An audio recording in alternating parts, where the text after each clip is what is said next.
한 주간도 평안하셨습니까? 네, 우리 예배 나오신 여러분들의 얼굴을 보니 그렇게 큰 일 없이 다들 평안하셨던 것 같습니다. 네, 이 시간 은혜를 구하며 하나님께 예배하고자 나오신 우리 모든 분들에게 하나님 성령이 강하게 역사하여 주시고 또 우리의 마음을 감동하여 주시고 우리에게 은혜 내려 주시기를 간절히 기도합니다.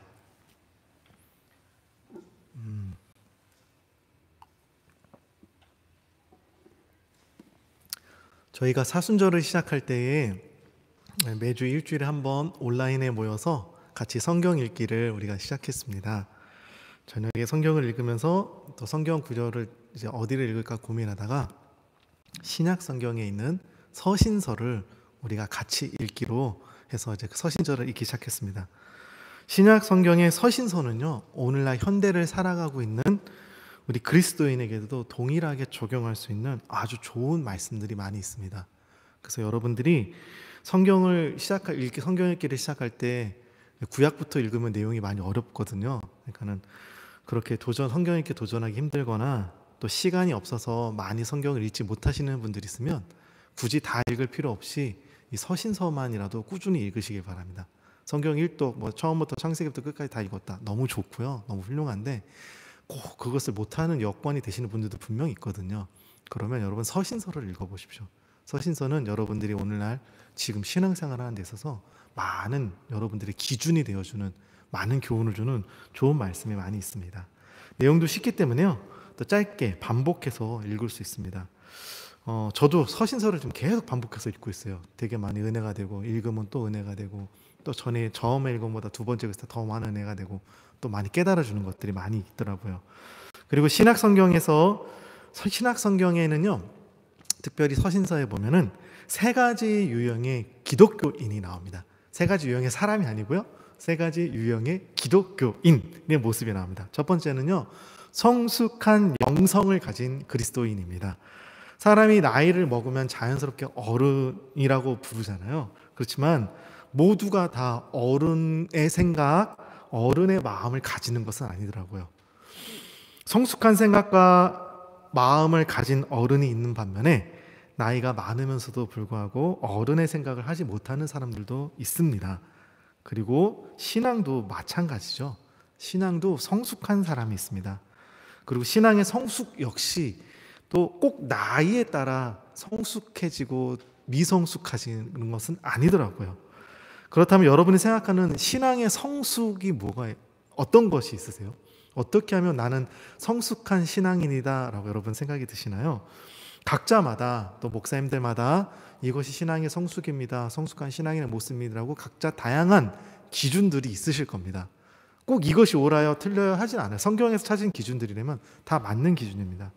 근데 저는 제가 생각하는 신앙 성숙의 기준은요, 나의 생각, 어떤 나의 가치관, 내가 희망하는 것, 어떤 나의 뜻, 이런 것들을, 내 것들을 포기하고 하나님의 생각, 하나님의 가치관, 하나님께서 바라시는 것들을 이루면 사는 삶으로 내 삶이 점점 바뀌어가는 것. 예수님 믿었으니까 바로 이렇게 되지는 않아요. 하지만 서서히 내 뜻을 하나씩 내려놓고 이제 하나님의 뜻을 따라 하나씩 나를 바꿔가는, 이렇게 변화되는 게 성숙하는 모습이 아닐까라는 생각이 듭니다. 이런 사람들은요, 이제 어떻게 바뀌냐면 내가 좋아하는 것을 좋아하고 내가 싫어하는 것을 싫어하는 것이 아니라 하나님이 사랑하는 것을 사랑하게 되고 하나님이 싫어하시는 것을 싫어하게 됩니다. 이렇게 바뀌어갑니다.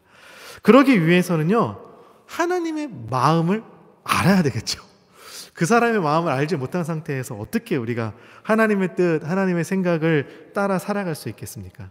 신약 성경에 나오는 이 세 가지 유형의 기독교인 중에 첫 번째 성숙한 그리스도인이라면, 두 번째는요, 반대로 미성숙한 영성을 가진 사람입니다.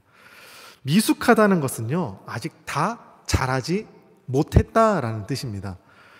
미숙하다는 것 괜찮아요. 미숙한 신앙은 그래도 괜찮습니다. 왜요? 성숙을 향해 나아가는 과정에 있는 것이 미숙함입니다. 완벽하지 않아요. 성숙을 향해 나아가면서 필요한 것이 미숙함입니다.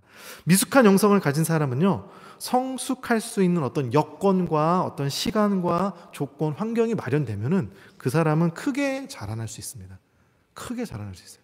겨울에 식물이 자랄 수 없지만 따뜻한 봄 그리고 비가 내리는 여름이 자라니까 훅 자라는 것처럼 이게 성숙이 될 수 있어요. 신약 성경에 나오는 세 번째 유형이 기독교인 중에 세 번째는요, 영성이 퇴보하는 사람입니다. 퇴보하는 사람. 이런 사람들이 가장 안타까운 사람이죠. 미숙하는 것은요, 자라나고 성숙해질 수 있어요. 그러나 퇴보한다는 것은요, 이제 성장이 멈춘 것이죠. 더 이상 자라지 않고 이제 성장하거나 성숙해지지 못하는 것을 말합니다. 안타까운 사실은요, 하나님을 믿는다고 하는 그리스도인들 중에서도요, 매일매일 예배 나오고 또 하나님께 산다고 하는 사람 중에서도 영적으로 성숙함에 이르지 못하거나 어쩌면 성숙으로부터 이제 퇴보하는 사람들이 있다라는 것이죠. 그 이유가 무엇일까요? 그럼 왜 성숙하지 못하고 왜 퇴보하는 것일까요? 영적인 성숙을 위해 달려가지 못하고 다른 것에 집중하기 때문에 그렇습니다. 네. 저희 아버지 세대 그리고 저희 할아버지 세대 이야기를 들어보면요, 그분들은 매우 가난하셨어요. 그리고 매우 배고프셨어요. 저희 부모님도 어렸을 때 되게 많이 배고프셨다라고 얘기를 하셨거든요. 그런데 그 시절의 분들은 대부분 다 가난하셨어요. 부유하신 분들이 많이 없었고 많이 가난했지만 그때 당시 우리 어른들의 신앙을 보면 이분들은 거룩에 대한 열망이 있었습니다. 거룩에 대한 사모함이 있었어요. 세상에서는 가난할지 모르지만 하나님에 대해서만큼은 부유하고 풍요롭고 뜨겁고 부하고자 하는 그런 열심들이 있으셨습니다. 그런데 오늘날 우리 그리스도인들은 배고픈 사람은 그렇게 많지 않아요. 대부분은 다 먹는 것에서는 이제 더 이상 이렇게 어려움이 없는 시대인 것 같습니다. 그런데 오늘날 그리스도인들이 욕심내는 게 조금 다른 것 같아요. 무엇을 먹을까? 무엇을 마실까? 무엇을 입을까에 대해서는 욕심내면지만 하나님 나라와 하나님의 의에 대해서는 너무나 배고프고 줄이고 목마르고 가난한 사람들이 늘어나고 있는 것 같습니다. 하나님보다 나의 즐거움, 세상의 재미를 더 욕심내는 사람들이 점점 늘어나는 것 같습니다. 그래서 오늘 설교 제목의 하나인 거룩이라는 말이요, 이 시대에는 인기가 없는 단어가 되었습니다. 예수님을 믿지 않는 사람들은 거룩이 무엇인지 모릅니다. 또 이런 단어가 있다는 것도 잘 모르고 그냥 거룩이라는 단어가 있지라고 생각하고 그것을 중요하게 생각하지 않고 넘어갑니다. 그렇다면 하나님을 믿는 우리는 어떨까요? 하나님을 믿는 우리는요, 거룩이라는 주제는 우리 예수 믿는 성도들에게도 어떻게 보면은 그렇게 막 즐거운 환영받는 단어는 아닐 수도 있습니다. 믿는 성도들도 거룩에 대한 말을 딱 들으면 좀 부담스러워 하시는 분들이 있어요. 그리고 거룩의 개념 자체가요, 우리 사람에게는 좀 낯선 개념이에요. 낯설어요. 왜 그러냐면 낯설다라는 것은 전에 본 기억이 없고 익숙하지 않다라는 것이죠. 익숙하지 않은 거예요. 예수님을 믿는 그리스도인에게도요, 거룩이 낯설어요. 왜냐하면 우리 사람에게는요, 거룩이라는 기준이 우리에게 없어요. 우리는 거룩을 갖고 있지 않아요. 그렇기 때문에 우리는 거룩을 알 수 없어요.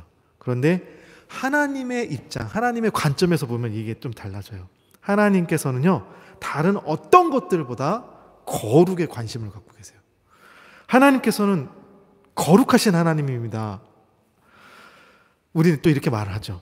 하나님의 성품 중에는요, 중심에 뭐가 있어요? 거룩이 있어요. 성경에서 하나님을 이야기할 때 거룩이란 단어를 빼고 하나님에 대해서 설명할 수 없어요. 네, 하나님에 대해서 설명할 수 없어요. 그리고 하나님께서는 이 거룩에 대해서 매우 철저한 태도를 갖고 계십니다. 하나님께서는 거룩에 있어서 양보하지 않으세요. 조금도 양보하지 않으세요. 우리가 반드시 기억해야 할 것은요, 거룩은 우리가 다루어도 되고 다루지 않아도 되는 그런 주제가 아니라는 것입니다.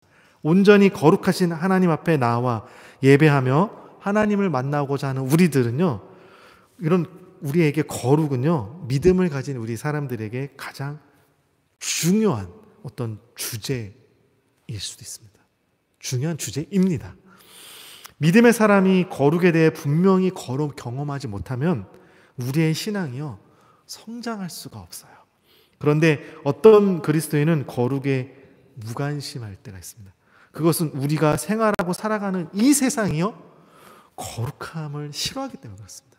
지금 우리가 살아가고 있는 세상은 거룩을 좋아하지 않아요.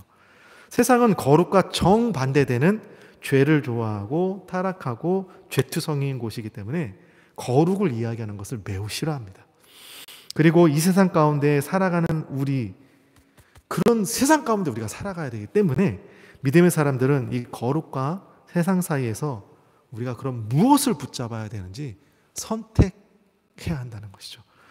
사람들은 거룩에 대해 둔감하지만 하나님은 거룩에 대해서 아주 예민하십니다. 아주 민감하십니다. 성경에도 거룩보다 더 강력하고 중요한 단어가 없었어요. 히브리서 12장 14절에 보면요, 모든 사람과 더불어 화평함과 거룩함을 따르라 라고 합니다. 화평은 이해하시겠죠. 모든 사람과 우리가 평안해야 돼요. 다투지 말아야 되는데 거룩하래요. 이것이 없이는 아무도 주님을, 하나님을 볼 수 없다라고 이야기하고 있습니다. 성경은 우리에게 분명히 말하기를 거룩하지 않고는 우리가 하나님을 볼 수 없고 하나님을 만날 수 없다라고 말씀하십니다. 이 세상을 사는 우리 믿음의 사람들에게 절실히 필요한, 이 땅을 살아가는 우리에게 믿음의 사람들, 예수님을 믿는다고 하는, 하나님을 믿는다고 하는 우리에게 필요한 것은요, 하나님께서 이 땅을 이제 힘드실 때, 막 흔드실 때, 막 불로 태우실 때, 한번 시험하실 때 모두 사라지고 없어지는 것들이 아니라 우리에게 정말 필요한 것은 거룩이라는 것이죠. 많은 사람들이 사랑의 하나님에 대해서는 익숙해요. 사랑의 하나님, 사랑의 교회 많이 있죠. 우리는 성경을 통해 하나님의 속성을, 하나님의 성품을 사랑의 하나님이라고 많이 알고 있습니다. 맞아요. 하나님은 사랑의 하나님이세요. 하나님만큼 사랑이 많으신 분, 사랑이 가득한 분이 없습니다. 그러나 거룩이 없는 하나님의 사랑을 이야기할 수 없어요. 하나님의 사랑에는 반드시 거룩이 필요합니다. 거룩. 성경의 구절 중에서요, 하나님을 향하여, 오늘 우리가 읽었지만 오늘 본문 말씀에서도 나오지만 거룩하다, 거룩하다, 거룩하다라고 찬사들이 찬양합니다. 오늘 이 찬양하나 운행하면서 우리 교회에 올 때 말씀을 들으면서 오는데 오늘 요한계시록을 들었거든요. 요한계시록에도 하나님에 대해서 표현할 때 거룩하다, 거룩하다, 거룩하다라고 천사들이 고백하는 게 나옵니다. 그런데 하나님을 향하여 사랑이시다, 사랑이다, 사랑이다라고 표현하는 성경 구절은 없어요. 거룩만 표현하세요. 성경에서 하나님의 성품에 대해서 이렇게 직접적으로 강력하게 천사들이 선포하면서 찬양하는 것은 거룩밖에는 없습니다. 하나님께서는 진실로 완전히 거룩하신 분이십니다. 사람이 하나님을 처음 만날 때, 우리가 하나님을 처음 경험할 때, 하나님을 만나게 될 때 일어나는 첫 번째 반응이 뭐냐면 바로 이 거룩에 대한 반응이에요. 거룩함에 대한 반응. 모세가 어느 날 광야에서 길을 걷다가 불타는 떨기나무를 속에 불꽃이 이렇게, 떨기나무 속에 막 불이 나는 것을 보는데, 그러면서 그곳에서 하나님을 이제 처음으로 직접적으로 만나게 됩니다. 그때 모세는 하나님의 거룩하심에 압도당합니다. 하나님의 거룩하심. 그러면서 성경에 출애굽기 3장 5절에 뭐라고 합니까? 하나님께서 모세에게 말씀하시죠. 너가 지금 선 곳, 너가 지금 나를 만난 이곳은 거룩한 땅이기 때문에 내 발에서 신을 벗어라 라고 말합니다. 그 땅은요, 그냥 일반 땅이에요. 그냥 일반 땅이에요. 그런데 그냥 우리와 똑같은 땅인데, 그런데 그곳에 하나님께서 임하시니까는 거룩한 땅이라고 말씀하십니다. 거룩하신 하나님께서 그곳에 임재하셨기 때문에 그곳은 일반 땅이지만 이제는 그곳은 거룩한 땅이 되었고, 그곳에서 모세는 하나님의 거룩함에 대해 두려움을 느끼게 되는 거예요. 제일 먼저 우리가 느끼는 게 두려움입니다. 여러분, 우리가 예배드리는 이 시간도 마찬가지예요. 하나님께서 이 시간 우리 예배에 임재하시면 모세가 떨구이나무 사이에서 만난 하나님과 우리는 동일하신 하나님을 만나는 거예요. 모세가 만난 하나님과 우리가 예배 시간에 만난 하나님이 다른 분이 아니시죠. 동일하신 분이시죠. 그럼 우리는 뭘 느껴요? 동일한 이 예배 자리에서 우리는 하나님의 압도적인 거룩함을 느끼게 되는 겁니다. 이 자리는 거룩한 자리가 되는 거예요. 하나님이 우리 사람 사이의 문제, 하나님과 우리 사람 사이의 문제가 바로 이거예요. 하나님께서는 너무나도 거룩한 분이신데 우리는 뭐예요? 죄인이에요. 우리는 죄가 있습니다. 우리 안에는 죄성이 있어요. 죄의 본성이 있습니다. 죄의 열매를 맺고 살아가는 삶이죠. 그러므로 죄인인 인간과 거룩하신 하나님이 만나는데 문제가 생기죠. 하나님께서는 우리를 만나고 싶으신데, 우리와 동행하고 싶으신데, 우리와 함께하고 싶으신데, 우리 사람의 안에는 죄의 문제 때문에 늘 하나님과 우리 사이가 죄의 담으로 막혀 있습니다. 그래서 하나님께서는 사랑하는 우리를 위해 아들 예수님을 이 땅에 보내주셨습니다. 이것은 하나님이 스스로 하나님의 거룩함을 지키기 위해 하신 일 중에 또 하나였습니다. 온전히 거룩하신 하나님께서는요, 우리가 죄 있는 대로, 이 죄가 있는 상태로 우리를 만나실 수 없었죠. 우리의 죄의 문제를 해결하셔야 되고 거룩의 문제를 회복해야 하기 때문에 그렇게 했을 때 우리를 사랑하실 수, 온전히 우리를 사랑해 줄 수 있으신 겁니다. 이것이 거룩하신 하나님의 사랑이에요. 그래서 하나님의 사랑에 거룩을 빼면 존재할 수 없습니다. 거룩의 문제가 해결되지 않으면 우리는 하나님을 만날 수가 없어요. 우리 하나님께서는 가장 중요하게 여기시는 이 거룩함의 문제를, 그렇다면 우리는 얼마나 중요하게 여기면서 살아가고 있을까요? 내가 이 거룩보다 더 중요하게 여기는 것이 있다면, 내 삶에 중요하게 여기는 것이 있다면, 여러분 그것이 무엇입니까? 거룩보다 더 중요하게 여기는 것. 하나님께서 가장 귀중하게 여기시는 것을 우리도 귀중하게 여기고, 이 거룩함을 회복하는 것이 성숙한 신앙인의 모습 중에 또 하나입니다. 우리가 대단히 중요한 것을 무시하거나 소홀하게 여긴 채 신앙생활을 열심히 한다면 그것은 하나님께서 정말 인정하시는 신앙생활이 될 수 없어요. 나의 열심이에요.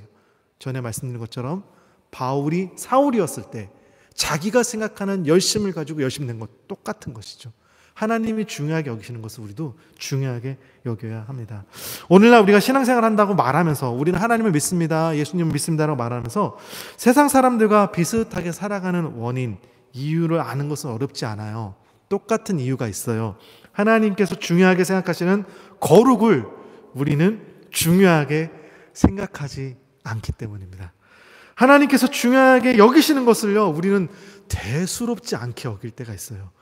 그러나 돈을 많이 버는 것, 나의 취미 생활이나 나의 영화 생활에 대해서는 중요하게 생각합니다. 거룩보다 이것이 더 중요할 수 있어요. 여러분, 그렇다고 해서 이렇게 얘기하니까 돈 버는 것, 취미 생활, 여가 생활은 나쁜 거다, 이것이 아니라요. 더 중요하게 여기는 것, 더 중요하게 여기는 것이 나쁜 거는 겁니다. 하나님께서 지난주 말씀드린 것처럼 우리에게 안식을 주셨어요. 안식. 여러분, 안식이 필요합니다. 쉼이 필요해요. 여가를 즐기는 것, 여러분의 취미 생활을 즐기는 것, 쉼 중에 하나예요. 필요한 거예요. 예수님도 사역하시다가요, 힘드실 때가 있었어요. 육신의 몸, 우리가 똑같은 육신의 몸을 갖고 계셨기 때문에 그때는 예수님이 잠시 쉬셨어요. 몇 개월이고 사역을 잠시 쉬시고 제자들과 함께 쉬기도 하셨습니다. 근데 제가 말씀드린 게 뭔지 아시겠어요? 우선순위의 문제예요. 우선순위. 우리가 매일, 예를 들어서 제가 매일 하루에 한 장씩 성경을 읽겠습니다, 제가 하루에 3장씩 성경을 읽겠습니다라든지, 아니면 내가 자기 전에 기도하겠습니다, 아니면 아침에 일어나서 기도하겠습니다라는 것을 우리가 스스로 이제 하나님께 약속을 했어요. 생각을 했어요. 계획을 했습니다. 그런데 우리가 살다 보면 바쁘잖아요. 그건 못할 수가 있어요. 그럴 수 있어요. 그런데 이럴 때잖아요. 여러분, 게임을 쉰 적 있어요? 바빠, 힘들어, 나 쉬어야 되겠어. 게임 쉰 적 있어요? 바빠, 힘들어, 텔레비 쉰 적 있어요? 이거는 하잖아요. 쉼을 위해서 해야 돼, 나의 쉼을 위해서 해야 돼 하면서 말씀이 있는 거는 포기했다. 그럼 우선순위가 다르다는 거죠. 지금 말씀드린 것처럼 하나님과 만나는 시간을 중요하게, 카바드, 무겁게 여기는 것인지, 아니면 내가 다른 것을 더 소중하게 먼저 여기고 있지는 않은지, 이걸 말씀드리는 거예요. 네. 여러분, 먼저 성경 했다면 내 성경 읽기, 일단은 성경 한 장을 읽어요. 그리고 내가 즐기는 시간을 가지십니다. 먼저 하나님께 우선순위의 문제라는 것이죠. 우리의 신앙에서 거룩이 중요한 주제가 아니라고 생각하게 만드는 것을 사단이 우리에게 하는 일입니다. 거룩보다 다른 게 더 중요해. 거룩보다 다른 게 더 우선순위야. 거룩한 것보다 내 삶의 다른 것들을 중요하게 생각하게 만들도록 우리의 생각 가운데 자꾸, 이게 더 중요하잖아, 이게 더 급한 거잖아, 이게 더 무거운 거잖아 라고 우리의 생각을 바꾸는 게 사단이 하는 일입니다. 거룩하신 하나님을 만난 이사야가 어떻게 오늘 성경에 반응하냐면요, 본문 5절에 보면은 이사야가 화로다, 나여 망하게 되었다 라고 고백하고 있습니다.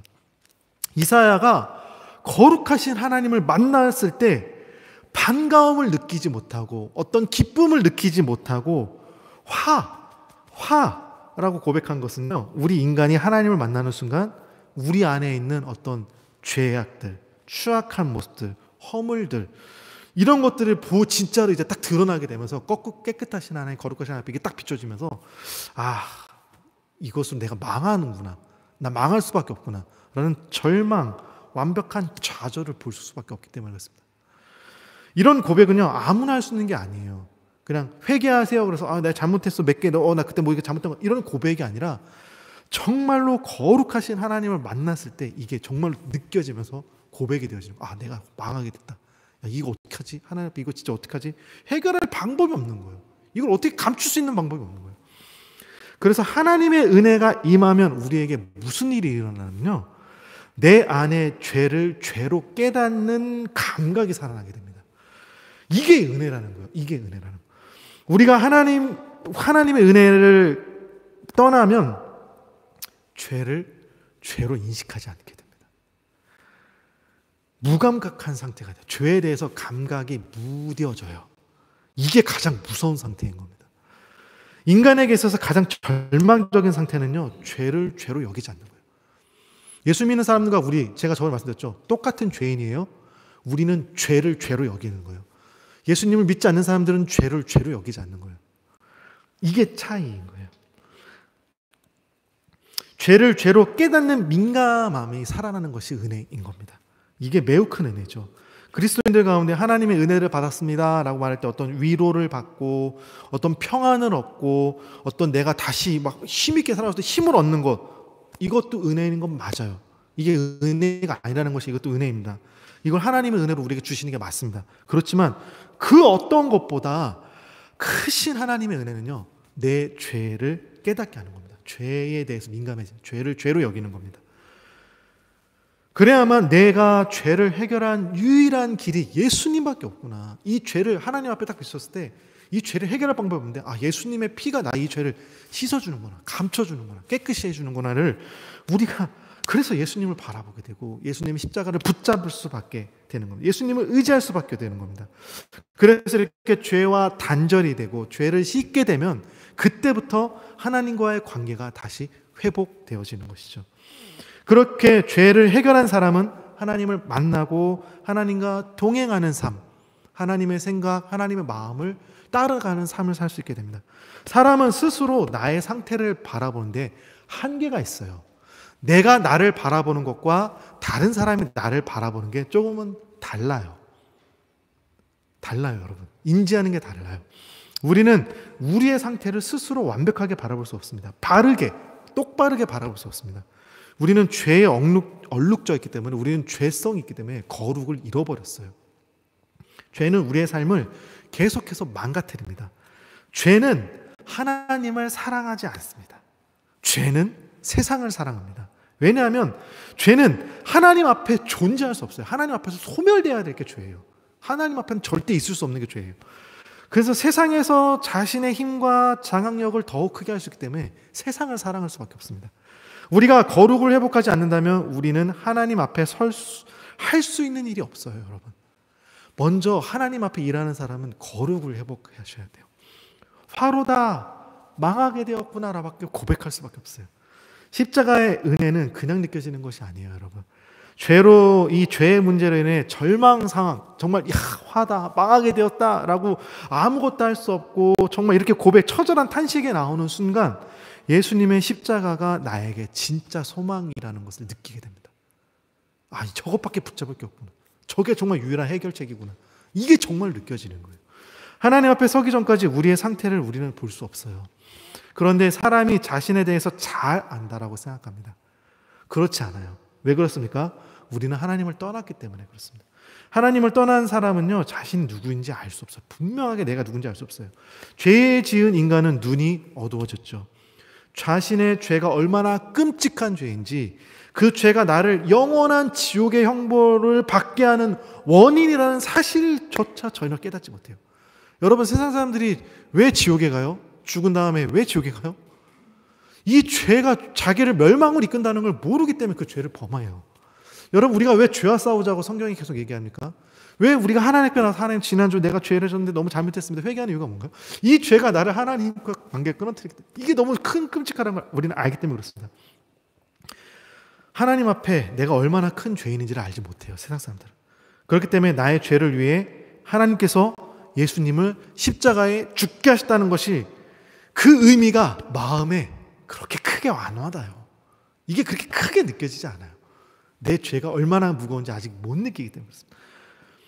그런데 이런 사람들은요, 또 이런 사람들이 대개 남에게는요 엄격한 윤리 도덕적인 잣대를 가져다가 판단하면, 저 사람이 너 그렇게 신앙생활하면 안 되지, 너 그렇게 죄 지면 안 되지, 되게 막 그렇게 합니다. 그래서 나에게 또 관대한 사람들이 있습니다. 오늘 본문 9절 10절에 보면 하나님께서는 이사야에게 가서 이 백성에게 이르기를 너희가 듣기는 들어도 깨닫지 못할 것이요 보기는 보아도 알지 못하리라 하여 이 백성의 마음이 둔하게 하며 그들의 귀를 막고 그들의 눈을 감기게 하라. 염려하건대 그들이 눈으로 보고 귀로 듣고 마음으로 깨닫고 다시 돌아와 고침 받을까 하노라 하고 라고 말씀하셨습니다. 사람들이 다른 사람에 대해서 비난하고 정죄하는 것은 나를 모르기 때문에 그렇습니다. 자신이 남을 향하는 지적하는 그 죄보다 내가 더 큰 죄인이라는 것을 모르기 때문에 그렇습니다. 그래서 예수님이 뭐라고 하죠? 내 눈에 있는 들보는 보지 못하면서 남의 눈에 붙어있는 티를 지적한다라고 예수님께서 얘기하셨죠. 가장 무서운 것은요, 내가 무슨 병에 걸렸는지 모르는 거예요. 나는 절대 고치지 못하는 죽음의 병에 걸렸는데 감기 걸린 사람한테 너 감기 걸렸어, 뭐 이렇게 하는 거하고 똑같은 겁니다. 죄인에게 있어서 가장 큰 재앙은 자신의 죄악 상태를 모르기 때문에 죄를 인정하거나 회개하지 못하는 거예요. 여러분, 예수님 믿지 않는 사람들에게 가서, 예수님 모르는 사람들에게 가서 당신은 죄인입니다, 당신의 죄를 회개해야 됩니다라고 얘기할 때 뭔 미친 소리야 이렇게 반응하지, 이상한 소리 하고 있지 라고 얘기해요. 왜요? 내가 죄인인 상태를 깨닫지 못하기 때문에 그렇습니다. 여러분들이 하나님께 예배 나왔을 때 여러분 마음 가운데 죄에 대해서 찔림이 있잖아요. 잘못한 것에 대해서 자꾸 하나님, 내가 온전히 살지 못해 너무 죄송한 마음이 있잖아요. 이거는 우리가 죄에 대해 찔리는 겁니다. 이게 우리 하나님이 하시는 거룩함이 우리에게 이렇게 느끼게 하는 겁니다. 이거조차도 무뎌지는 사람들이 있어요. 예수님을 믿으러 나오는데, 예배드리러 나오는데 죄를 느끼지 못하는 사람들이 있어요. 이거는 아픈 거죠. 신앙생활 열심히 하려고 하는데 허공을 치는 것 같고, 믿음이 자라지 않고 기도를 하고 예배를 들어도 은혜가 메말라 가는 것 같고, 거대한 장애물이 하나님과 나 사이에 가로막고 있는 것 같습니다. 그렇다면 우리가 먼저 나의 상태를 한번 점검해 봐야 됩니다. 이사야는 하나님의 성전에 가득한 하나님의 영광을 보면서 자신의 모습을 그때서야 발견하게 됐어요. 이사야는 하나님을 만났을 때 자신의 진정한 상태를 알게 됩니다. 이사야가요, 하나님의 성전에서 하나님을 만나기 전까지요, 지난날 자신의 삶을 남들과 비교했을 때 나는 좀 괜찮은 사람이야 라고 생각했습니다. 이번 주 수요일 저희가 큐티 막상 말씀 제가 올렸을 때 보면은 이사야는 우시아 왕의 친척이에요. 우시아 왕이 살 때 되게 부유했다라고 제가 말씀드렸죠. 그 왕의 친척이에요. 친척, 왕족이에요. 어떻게 보면. 나름 괜찮게 살았다. 내가 그래도 덜 죄 짓고 좀 나는 그래서 경건하게 살았어 라고 생각하겠죠. 나름 괜찮게 살았어. 그런데 하나님의 성전에 딱 들어갔는데 하나님의 영광과 하나님을 딱 만나게 되는 순간 자신의 진짜 모습을 이사야가 발견하게 된 거예요. 그러자 자신이 얼마나 큰 죄인인지를 깨닫게 되고 끔찍하고 망하게 되었다고 얘기합니다. 그래서 그는 화로다, 나는 망하게 되었다라고 고백하죠. 회개를 놓치고 살아가는 사람들에게는 부끄러움이 없어요. 부끄러움이 없어요. 거룩함을 우습게 생각합니다. 죄를 죄로 인식하지 못하는 상태에서는 회개가 일어나지 않죠. 아직도 자신이 하나님 앞에 무엇인가를 할 수 있다, 나는 하나님께 뭔가를 할 수 있는 사람이야 라고 여기는 사람은 아직 영적으로 미성숙한 사람입니다. 이사야가 내 입술이 부정한 사람, 난 입술이 부정한 사람이다 라고 이어서 고백을 합니다. 자신의 입술의 부정함을 고백해요. 그걸 인정합니다. 부정함의 뜻은요, 신체적인 불결함을 의미하거나 도덕적 법을 어긴 사람을 가리킵니다. 성경에 종종 나오는 하나님의 말씀을 기준으로 받아들일 수 없는 것, 하나님의 말씀에서 받아들여질 수 없는 것, 즉 깨끗하지 않는 상태를 부정한 상태라고 얘기하죠. 특히 망하게 된 사람의 죄악에 가장 많이 드러나는 특징, 드러나는 곳이 어디냐면요, 입술이에요. 입술.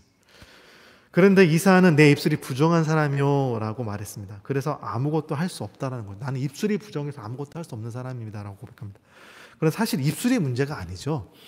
말하는 것은 마음에 있는 것을 드러내는 겁니다. 말할 때 여러분 마음에 없는, 반대로 말하는 사람이 아니에요. 마음에 있는 게 드러나죠. 입술이 범죄한 것은요, 이 마음이 얼마나 부패했는지를 드러내는 것입니다. 예레미야 선지자는 예레미야서 17장 9절에 만물보다 거짓되고 심히 부패한 것이 마음이라고 말하고 있죠. 썩어서 냄새나는 어떤 음식물 쓰레기 같은 것보다, 어떤 쓰레기들의 그 썩은 것들보다 훨씬 심하게 부패한 것이 우리 사람의 마음이래요. 죄로 오염된 마음. 예수님께서도 누가복음 6장 45절에 마음에 가득한 것이 너희의 입으로 나오는다라고 얘기하고 있습니다. 음식이 들어가서 밑으로 나오는 게 더러운 게 아니라 마음에 있는 것이 이렇게 입으로 나오는 게 더러운 거야 라고 말씀하시죠. 그러므로 이사야가 하나님 앞에 입술이 부정하다라고 고백한 것은요, 나의 이 부패한 인간의 이 상태, 내면의 상태를 말하는 것입니다. 그때 천사가 제단의 숯불을 가져다가 이사야의 이 입술에, 부정한 근원에 갖다 딱 대주죠. 불. 그래서 그 모든 죄를 다 태워버렸다는 상징적 의미입니다. 그리고 죄를 용서받았고 넌 이제 거룩하게 되었어. 하나님의 거룩을 회복했어. 하나님 앞에 설 수 있게 되었어. 거룩하신 하나님과 이제 만날 수 있게 되었어 라고 얘기합니다. 이 숯불은요, 오늘날 예수 그리스도의 십자가를 상징합니다. 제단에 있는 숯불을 가져다 한 것은 예수님의 십자가를 상징하는 겁니다. 모든 사람의 죄에 대해서 하나님의 용서, 모든 사람, 모든 인류, 저와 여러분, 우리가 지금까지 지었던 죄, 앞으로 지을 죄, 이 모든 죄에 대해 용서가 일어난 것이 어디냐면 2000년 전 예수님의 십자가 상이었습니다. 그래서 우리의 죄의 문제를 해결하려면 우리는 반드시 십자가 앞에 나가야 됩니다. 여러분 안에 십자가가 있어야 됩니다. 나의 죄는 오직 십자가의 은혜로밖에 해결할 수 없어요. 다른 어떤 것도, 돈으로도 해결 못하고요, 높은 권력으로도 해결할 수 없고요, 잘생긴 외모, 예쁜 얼굴로도 해결할 수 없어요. 오직 죄는 십자가로밖에 해결 안 됩니다. 우리가 우리의 죄의 문제를 해결하지 못하면 우리는 거룩하신 하나님 앞에 설 수 없고 하나님을 만날 수 없습니다. 제단의 숯불로 정결하게 된 후에야 하나님께서는 비로소 이사야를 부르십니다. 본문 8절에 보면 내가 누구를 보내며 누가 우리를 위하여 갈꼬? 라고 기록되어 있습니다. 하나님께서 강제로 억지로 일을 시키시는 분이 아니세요. 하나님께서 내가 누구를 보내며 누가 우리를 대신하여 갈 수 있을까? 라고 말씀하시는 것을 이사야가 이제 듣게 되었어요. 그 전까지는 이사야가 하나님을 예배하고 하나님을 섬겼지만 하나님을 음성을 들을 수 없었어요. 근데 이제 거룩해지니까, 깨끗해지니까, 이제 하나님 앞에 설 수 있게, 하나님 정말 만나게 되니까 이제 진짜 하나님 말씀을 듣게 되는 거예요. 그동안 내가 노력했던, 내가 하나님 앞에 열심히 했던 것들이 나쁘다는 것은 아닌데 이제 진짜 하나님이 나에게 원하시는 게 무엇인지를 그제서야 비로소 발견하게 된 겁니다. 그때 이사야가 이렇게 얘기하죠. 하나님, 내가 여기 있습니다. 나를 보내주십시오. 하나님이 보낼 사람이 없다는 것을 막 느껴지는, 하나님 마음만 느껴지는 거예요. 지금 일할 게 많은데 하나님의 일꾼들이 없구나. 진짜 하나님의 마음이 느껴지고, 하나님 나라도 써주세요 라고, 내가 하나님 일하겠습니다 라고 마음의 반응이 나오죠. 이사야가 자신을 사용해달라고 하나님 앞에 청원합니다. 이사야는 자신의 죄의 문제가 용서되고 영적인 눈이 열리고 귀가 열리는 순간 하나님의 이 말씀을 거부할 수 없었어요. 하나님의 이 음성을 거부할 수 없습니다. 그래서 이사야가 내가 여기 있습니다. 나를 보내주시옵소서라고 반응했습니다. 그 후에 이사야는 하나님께서 백성들에게 이제 진짜 전하고자 하는 말씀들을 선포하기 시작합니다. 하나님이 이스라엘 백성들을 들려주고 싶어하는 음성을 이사야가 하나님 대신에 하나님의 이제 스피커가 되는 거죠. 메신저가 되는 겁니다. 이사야 선지자가 이제 하나님께 받은 사명은요, 백성들의 영적인 도덕적인 상태를 알리는 것이었습니다. 그 시대 이 백성들에게 가장 위험한 것은 죄에 대한 둔감한 거예요. 예민하지 못하고 둔감해진 겁니다. 무뎌진 겁니다. 이 당시 이스라엘 백성들은요, 죄를 죄로 깨닫지 못한 상태에 빠져 있었습니다. 겉모습은 하나님께 매일 나와 예배드리고 매일 하나님께 제사하고 하나님 나의 죄를 용서해서 제물을 바치지만, 그리고 하나님의 말씀, 그들에게 얘기하신 하나님의 말씀을 그들은 들었음에도 불구하고요, 하나님의 말씀에 대한 귀가 닫혀 있었다라고 성경은 이야기하고 있어요. 이사야는 이스라엘 백성들이 하나님의 말씀을 진실로 듣고 마음으로 깨달아 알아 영적 상태를 내가 지금 영적으로 죄에 대해 너무 무뎌졌구나, 내가 지금 잠들었구나, 내가 지금 병들었구나, 이런 것을 깨닫기를 원했습니다. 그래서 죄를 회개하라고 하나님께 다시 돌아오라고 간절히 전하였습니다. 오늘날 우리가 살고 있는 이 세대도 동일한 것 같습니다. 똑같은 것 같습니다. 이 시대의 특징이 뭘까요? 오늘날 이 시대의 특징은요, 죄에 대해서 매우 둔감해진 겁니다. 죄를 죄로 여기지 않아요. 어떤 문화의 한 형태로 이젠 여깁니다. 죄를 죄로 깨닫지 못하는 상태. 한국의 그 인권위원회, 거기 지금 최고 위원장으로 계신 분이 기독교인이시죠. 그래서 그분 청문회 할 때 난 하나님을 믿습니다, 창조론을 믿습니다, 진화론을 믿지 않습니다 하니까 맹비난을 했죠. 지금 그 동성애자들 축제하는 거에 대해서 반대한다고 얘기했다고 문매를 맞았습니다. 죄를 죄로 여기지 않은 시대가 되었어요, 여러분. 이게 마지막 시대의 특징 중에 하나라고 제가 말씀드렸죠. 그 죄가 꽉 차게 되면 다시 한번 하나님이 노아의 홍수 때처럼 홍수하신 것처럼 이제 최후의 심판이 온다는 거. 이것이 모습이죠.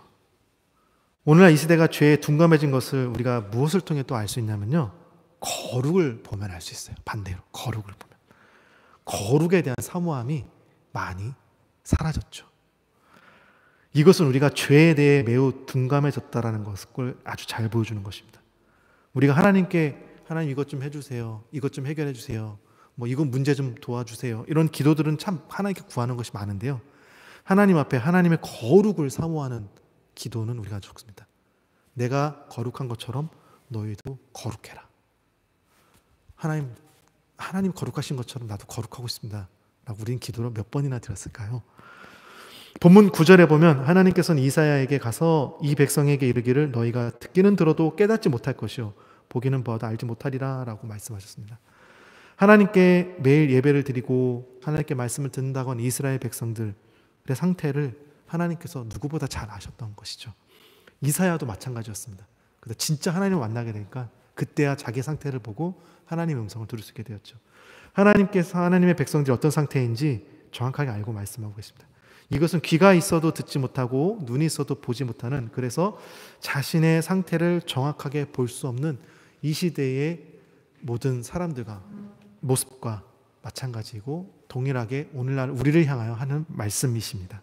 하나님을 믿는 우리는요, 하나님의 거룩한 소유된 백성이라고 성경은 표현하고 있습니다.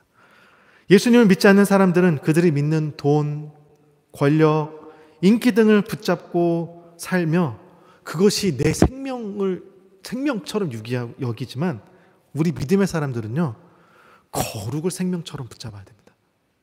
돈이 우리의 생명이 아니에요. 권력이 우리의 생명이 아니에요.